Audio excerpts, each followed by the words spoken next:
दोस्तों इस फिल्म को जब आप थिएटर में देखेंगे तो आपके मन में सबसे पहला सवाल यही आएगा कि आखिर 18 साल क्यों लग गए इस कहानी को कहने में। सोचिए दोस्तों कि आप एक हॉस्पिटल में हैं, वहां आपकी कोई रिलेटिव प्रेग्नेंट है और आप उसके साथ हॉस्पिटल में डिलीवरी के लिए आए हैं, तभी उस हॉस्पिटल में भारी गोलीबारी शुरू हो जाती है।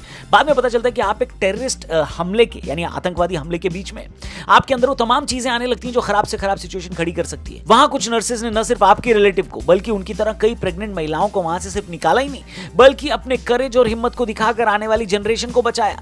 बस इसी कहानी को कहती एक फिल्म आई है, नाम है भारत भाग्य विधाता। डायरेक्टर मनोज तापड़िया और कंगना रनौत की भारत भाग्य विधाता थिएटर्स में लग चुकी है। ये फिल्म 26/11 के मुंबई आतंकी हमलों के दौरान कामा हॉस्पिटल के अंदर निहत्थे मेडिकल स्टाफ द्वारा दिखाई गई करेज की सच्ची घटना पर आधारित है। फिल्म की कहानी स्टाफ नर्स गीता माधव यानी कंगना रनौत के इर्द गिर्द घूमती है। जब आतंकवादी अस्पताल में घुसकर अंधाधुंध गोलीबारी करते हैं तो गीता अपनी जान की परवाह किए बिना करीब 400 मरीजों को बचाने की जिम्मेदारी लेती हैं, जिनमें ज्यादातर प्रेग्नेंट महिलाएं और न्यूबॉर्न बेबीज होते हैं।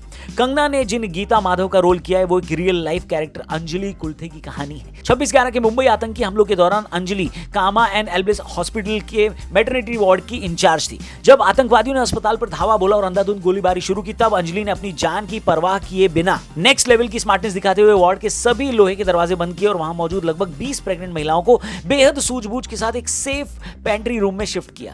इस तरह टेंशन के माहौल और गोलियों की गूंज के बीच उन्होंने न केवल उन डरी हुई महिलाओं का हौसला बढ़ाया बल्कि एक लेडी की बेहद सेफ डिलीवरी कराने में डॉक्टरों की मदद भी की।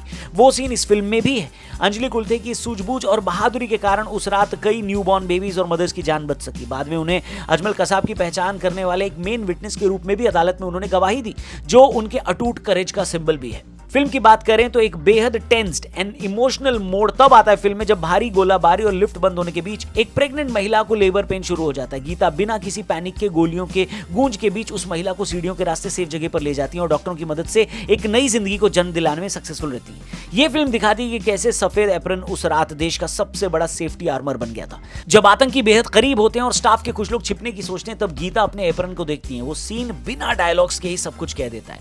गीता माधव के रूप में कंगना रनौत ने रिसेंट की अपनी सबसे सधी हुई और रिस्ट्रेंट परफॉर्मेंस दी।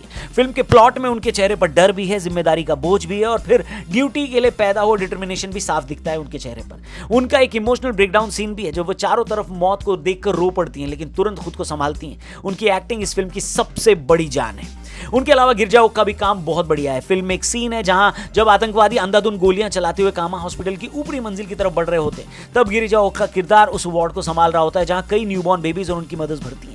अचानक गोलियों की आवाज और धमाकों से वार्ड में चीख पुकार मचने लगती है और बच्चे डरकर रोने लगते हैं। बच्चों के रोने की आवाज सुनकर आतंकी उस वार्ड की तरफ मुड़ने ही वाले होते हैं। इस बेहद टेंस मोड पर गिरजा ओक का किरदार अपनी जान की बाजी लगा देता है। वो खुद भयंकर रूप से डरी होने के बावजूद वार्ड का दरवाजा अंदर से ब्लॉक करती हैं और फिर हर एक मां के पास भाग कर जाती हैं। इस पूरे सीन में बिना किसी भारी भरकम डायलॉग्स के सिर्फ अपनी आंखों के खौफ, कांपते हाथों और चेहरे के एक्सप्रेशन से जो बेबसी और हिम्मत दिखाई इन्होंने, वो ऑडियंस के रोंगटे खड़े कर देती है दोस्तों। इनके अलावा सपोर्टिंग कास्ट में स्मिता तांबे, अमृता नामदेव और सुनीता थत्ते जैसे कलाकारों ने अस्पताल के वार्ड बॉय, क्लीनर और सिक्योरिटी गार्ड की भूमिकाओं में बेहतरीन काम किया है। सभी आर्टिस्ट का तालमेल यह एहसास कराता है कि ये किसी एक इंसान की नहीं बल्कि एक कलेक्टिव टीम की जीत थी।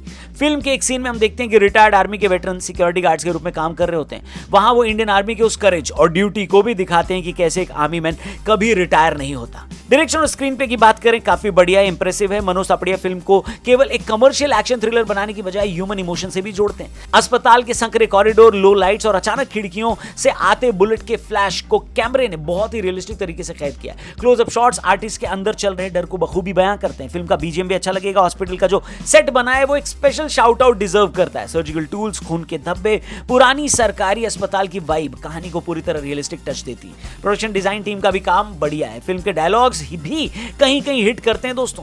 फिल्म के कुछ डायलॉग्स जबरदस्त हिट करते हैं, जैसे हम अक्सर वर्दी वाले हीरोज की जय जयकार करते हैं, लेकिन कुछ वर्दियां ऐसी भी होती हैं जिन पर मेडल नहीं बल्कि इंसानियत के खून के दाग होते हैं और असली भाग्य विधाता वही है। इसके अलावा डर सबको लगता है, लेकिन जब बात दूसरों की जान की हो तो हमारा फर्ज हमारे डर से बड़ा हो जाता है। ये डायलॉग।